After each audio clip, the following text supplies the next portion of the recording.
नमस्कार दोस्तों। आज की कक्षा में आप सभी का फिर से स्वागत है, अभिवादन है। पिछली कक्षा में हमने आर्टिकल 15 के बारे में पढ़ा था। आज हम अनुच्छेद 14 के अनुच्छेद 16 के बारे में पढ़ेंगे। ज़्यादा समय न गंवाते हुए हम अपने टॉपिक को शुरू करते हैं और पढ़ते हैं अनुच्छेद 16 के बारे में कि अनुच्छेद 16 क्या है। ठीक, तो आइए सबसे पहले डिफिनेशन इसकी लिखते हैं। क्या है अनुच्छेद 16? तो अनुच्छेद 16 क्या कहता है? लोक नियोजन में लोक नियोजन में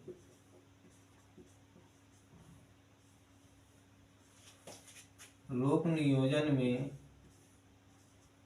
अवसर की लोक नियोजन में अवसर की समानता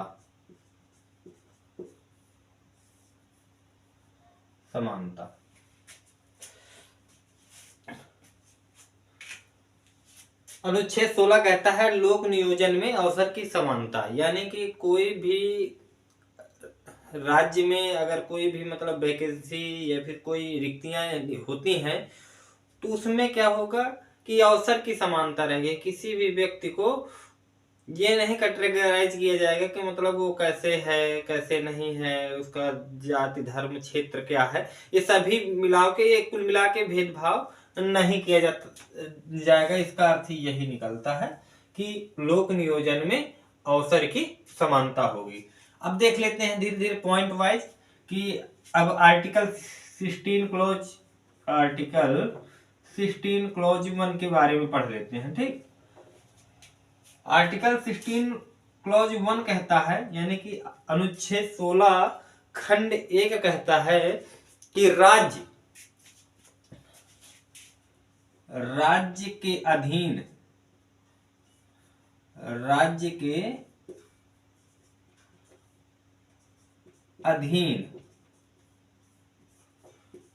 नियोजन में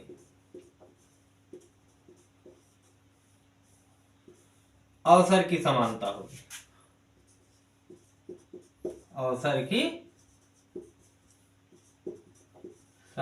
होगी। ठीक, ये कहता है राज्य के अधीन नियोजन में अवसर की समानता होगी। और अवसर की समानता किसमें होगी भाई? ये तो कह दिया कि राज्य के अधीन नियोजन में अवसर की समानता होगी, तो किसके? तो राज्य के अधीन नियोजन में नागरिकों को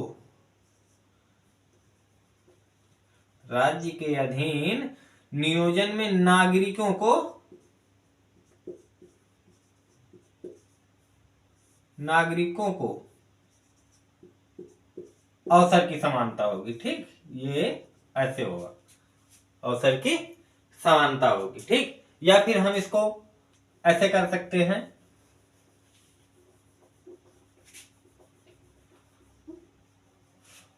राज्य के अधीन नियोजन में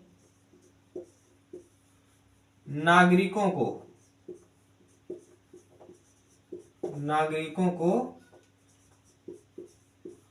अवसर की समानता होगी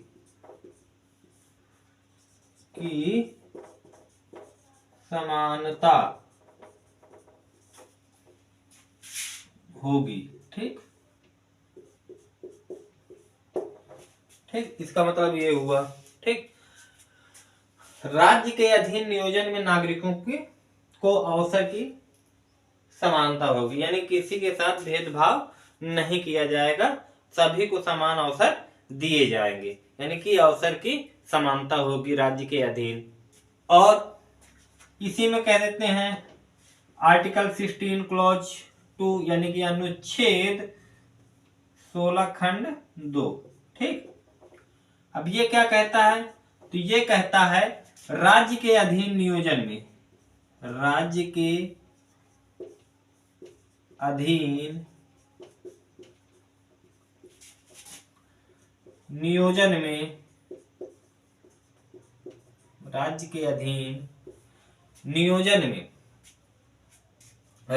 नागरिकों के बीच में राज्य नागरिकों के बीच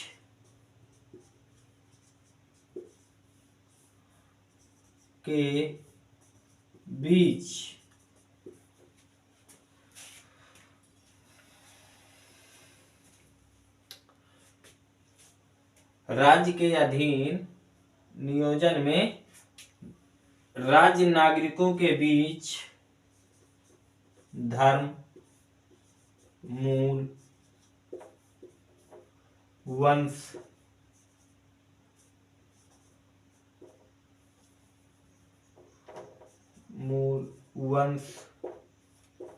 कामा जाति, कामा लिंग, कामा जन्म स्थान, कामा निवास। राज्य के अधीन नियोजन में राज्य नागरिकों के बीच धर्म, मूल, वंश, जाति, लिंग, जन्म स्थान, निवास इत्यादि के आधार पर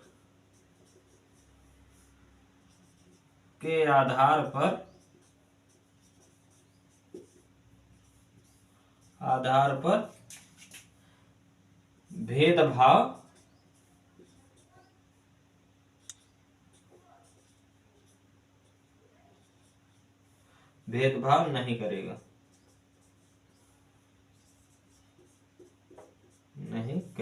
ठीक,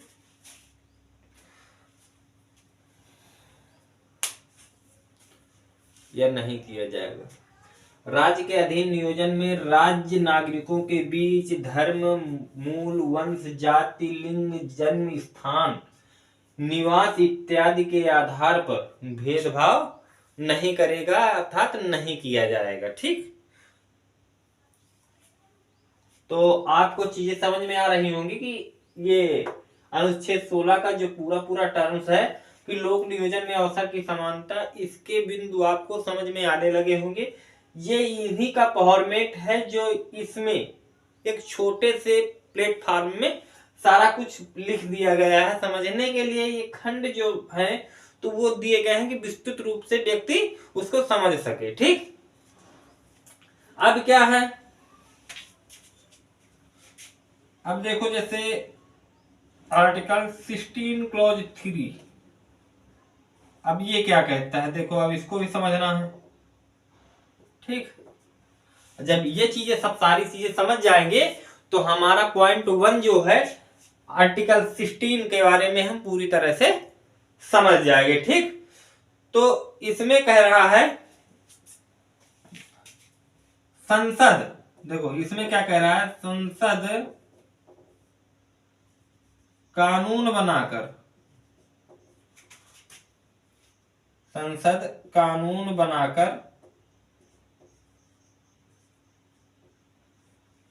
बनाकर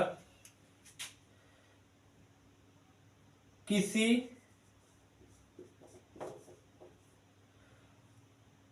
निवास क्षेत्र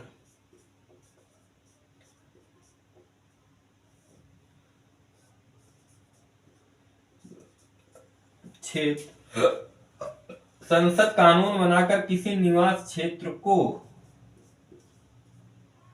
रोजगार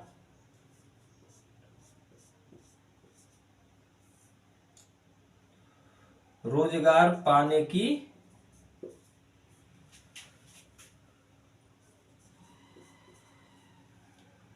शर्त बना सकता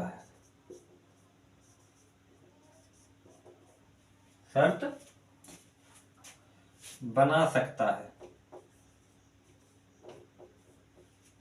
ठीक है, आर्टिकल 16 क्लॉज 3 कहता है कि संसद कानून बनाकर किसी निवास क्षेत्र को रोजगार पाने की शर्त बना सकता है। ठीक, तो इसका मतलब यह हुआ कि संसद किसी भी क्षेत्र में जो निवास स्थान है उसको रोजगार मुहैया करवाने की शर्त बना सकता है। ठीक, तो अभी तक हमने देखा कि हमें 3 खंडों के बारे में जाना, article 16 clause 1, article 16 clause 2, article 16 clause 3 के बारे में। तीनों में क्या है, पहला कहता है कि राज्य के अधीन नियोजन में नागरिकों को अवसर की समानता होगी, तो दूसरा कहता है राज्य के अधीन नियोजन में राज्य नागरिकों के बीच धर्म, मूल, वंश, जाति, लिंग या जन्म स्थान, निवास आदि के आधार पर भेदभाव नहीं करेगा। और तीसरा क्या कहता है, आर्टिकल 16 क्लॉज 3 कहता है कि संसद कानून बनाकर किसी निवास क्षेत्र में रोजगार पाने के या रोजगार उपलब्ध कराने की शर्त बना सकता है, यानी कि शर्त को घोषित कर सकता है। अब क्या करेंगे हम, अब हमारे पास स्पेस की कमी है, तो हम इसको पहले मिटाएंगे और मिटाने के बाद फिर हम बाकी के दो खंडों के बारे में और जानेंगे कि आर्टिकल 16 क्लॉज 4 और आर्टिकल 16 क्लॉज 5 में क्या रखा है और क्या क्या चीजें हैं और क्या प्रावधान किए गए हैं। तो चलो अब हम इसको मिटा देते हैं, और आप इसको चाहे तो नोट डाउन कर सकते हैं। तो हम इसको देखते हैं मिटा के, और फिर हम आगे की कड़ियों को जोड़ते हैं। ठीक, तो हमारा ये पहले वाला कॉलम जो लिखा है अनुच्छेद 16 के बारे में, लोक नियोजन में अवसर की समानता, इसको हम बना रहने देंगे, क्योंकि जो चर्चा हो रही है और जो खंड हम बता रहे हैं तो इसी के विस्तृत रूप है। ठीक, तो हम अनुच्छेद 16 को विस्तार पूर्वक इन खंडों के रूप में विस्तृत व्याख्या कर सकते हैं, जानकारी उपलब्ध करा सकते हैं। ठीक,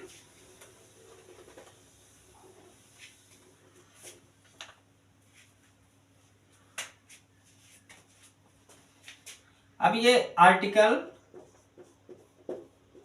16 क्लॉज 4 के बारे में हम जानते हैं कि ये क्या है। तो ये कहता है कि राज्य नागरिकों के किसी पिछड़े वर्गों के लिए आरक्षण जैसे विशेष प्रावधान कर सकता है। तो क्या है, राज्य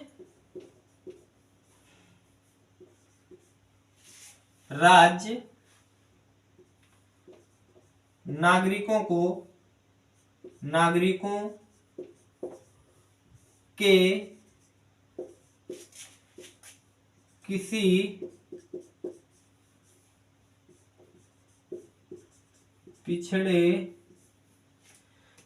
के किसी पिछड़े वर्ग के लिए आरक्षण जैसे विशेष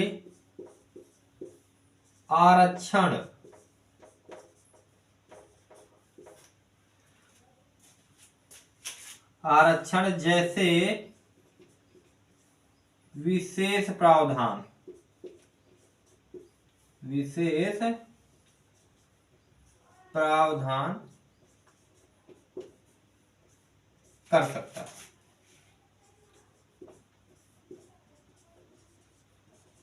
कर सकता है।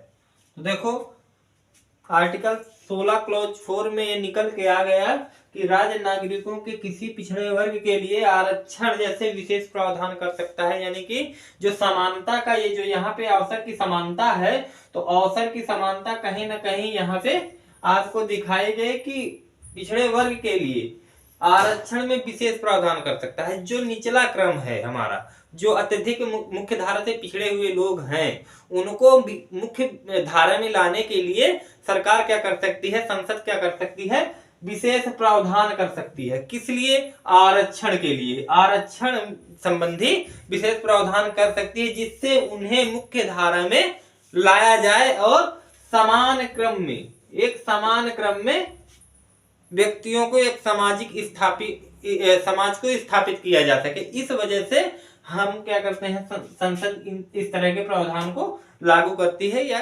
बढ़ाने का कार्य करती है। ठीक, अब क्या कहते हैं, आर्टिकल 16 क्लॉज 5 क्या कहता है, article 16 clause 5 article 16 clause 5 article 16 clause 5 यह कहता है कि धार्मिक संस्थाओं से संबंधित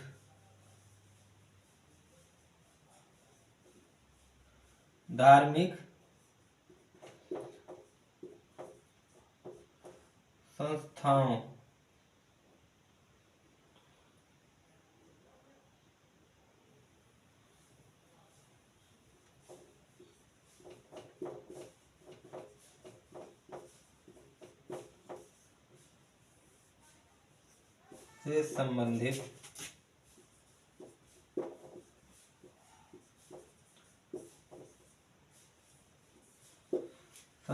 से संबंधित पद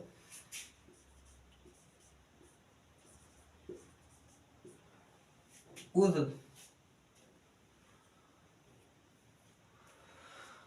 धार्मिक संस्थाओं से संबंधित पद उस धर्म विशेष के अनुयायियों को उस धर्म विशेष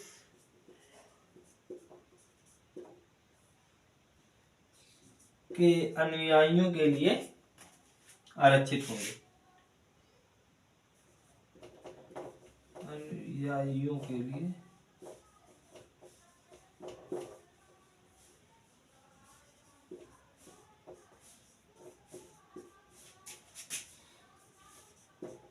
आरक्षित होंगे।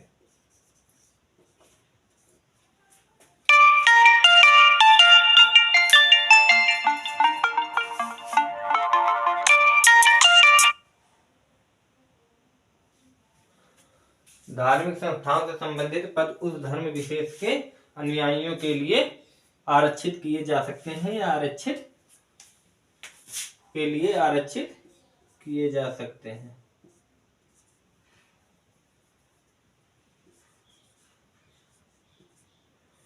आरक्षित किए जा सकते हैं। ठीक, तो हम लोगों ने पढ़ लिया कि अनुच्छेद 16 में अवसर की समानता है, उसको किस रूप से हम चीजों को विस्तृत रूप से जान सकते हैं। तो उसके बारे में हमने उसके खंडों के अनुच्छेद 16 के खंडों के बारे में जानना कि 1, 2, 3 और 4, 5 खंड जो हैं तो वो क्या कहते हैं, और उन्हीं के द्वारा हमारे इस अनुच्छेद 16 की मूल व्याख्या हो जाती है। ठीक, तो हमने ये जान लिया।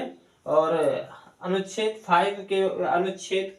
16 क्लॉज 5 में धार्मिक संस्थाओं के संबंधित पद जो उस धर्म से संबंधित जो अनुयायी होंगे उनके लिए आरक्षित किया जाएगा। ये चीजें हमने जान ली। ठीक, फिर इसके क्या बाद है, अगर इसमें आगे चल के दयाराम साहनी केस है जो आरक्षण में मतलब जो अन्य पिछड़ा वर्ग आरक्षण लागू हुआ, तो उसमें क्या हुआ था कि 1953 में सर्वप्रथम एक आयोग का गठन किया गया, अन्य पिछड़ा वर्ग का आयोग का गठन किया गया। ठीक, अन्य पिछड़ा आयोग का प्रथम 1953 में प्रथम पिछड़ा वर्ग का गठन किया गया जो लागू नहीं हो सका। ठीक, जिसे लागू नहीं किया गया। ठीक, दोबारा क्या हुआ कि एक इसको हम क्या कहते थे, कलकेलकर आयोग भी कहा करते थे। जो 1953 में ये जो लागू हुआ था इसको कलकेलकर आयोग भी कहा करते थे। ठीक, इसके बाद 1979 में दूसरी बार पिछड़ा वर्ग आयोग का गठन किया गया जो क्या हुआ, मंडल आयोग के नाम से हुआ, और इसकी रिपोर्ट 1980 में सौंपी गई। फिर ठीक, 1980 में सौंपी गई। फिर इसके बाद बीपी सिंह की सरकार ने मंडल आयोग की सिफारिशों को स्वीकार कर लिया, और जब स्वीकार किया तभी से इसमें क्या हुआ कि जो 27% ओबीसी आरक्षण है, पिछड़ा वर्ग आयोग का आरक्षण है 27%, तभी से ये आरक्षण लागू किया गया। इसके बाद सुप्रीम कोर्ट में इसे चुनौती भी दी गई थी दयाराम साहनी केस में। हम आगे पढ़ेंगे उसके बारे में। तो आज हम मोटा मोटा हमने जान लिया कि अनुच्छेद 16 में क्या है, और अनुच्छेद 16 के खंड जो हैं तो वो किस चीज की व्याख्या करते हैं, क्या क्या चीजें और क्या क्या प्रावधान किए गए हैं। ठीक, तो अब आज के हिसाब से तो हमने लगभग सारा कुछ जो अनुच्छेद 16 के अंतर्गत आता है हमने सारी चीजें कर ली हैं। तो आज की क्लास में हम बस इतना ही करते हैं, बाकी हम कल करेंगे। ठीक, अनुच्छेद 17 के बारे में कल हम पढ़ेंगे कि अस्पृश्यता जो है तो वो क्या है, अस्पृश्यता से संबंधित जो कानून बनाए गए वो क्या है, SC/ST जो एक्ट है मतलब कानून है उसे क्या कहते हैं, हमारे आम भाषा में ग्रामीण भाषा में हरिजन एक्ट कहते हैं, हरिजन एक्ट क्या है, तो हम ये चीजें कल पढ़ेंगे। ठीक, तो आज की क्लास में बस इतना ही। आप लोगों से बस एक ही निवेदन है कि आप वीडियो को ज्यादा से ज्यादा देखें, ठीक, मित्रों के साथ साझा करें और चैनल को सब्सक्राइब करें। जो भी व्यक्ति नए आए हैं वो चैनल को सब्सक्राइब करें और ज्यादा से ज्यादा लोगों को वीडियो शेयर करें और उसके माध्यम से चैनल को सब्सक्राइब करवाने के लिए कहें। तो आज की क्लास में बस इतना ही। तो धन्यवाद, नमस्कार, जय हिंद।